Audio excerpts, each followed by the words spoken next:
mga taong tatanggapin ka, papakisamahan ka lang depende sa pakinabang mo. Ayun yung totoo. Huwag na tayong maglokohan dito. May mga tao dito na kilala ka lang kapag meron ka. Pero pagka walang-wala ka, kapag dapang-dapa ka, kahit anong naitulong mo sa kanila nung meron ka pa, once na ikaw na yung bumagsak, hindi ka na nila kilala. Diba? Sigurado naman isang beses sa buhay mo may na-encounter ka na ng gantong tao. Ang kakapal ng mukha. Na nire-respeto ka lang nila kapag naandyan ka na sa taas. Na nare-respeto ka lang nila kapag may napatunayan ka na sa buhay.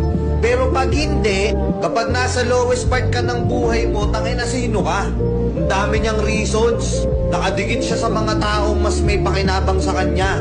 Diba? Tapos ngayon, eto okay ka na. Mag-isa mong inayos yung sarili mo.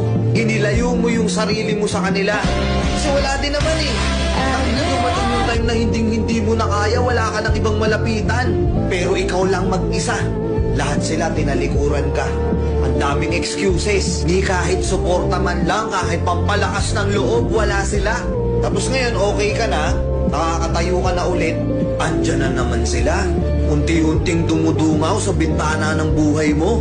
Tapos kala mo kung sino, biglang magkayabang sa mga kakilala nila. Uy, kaibigan ko to eh. Kilala ko to, kasama ko to eh. Matagal ko nang kakilala yan. Tangina, kala mo, bakterya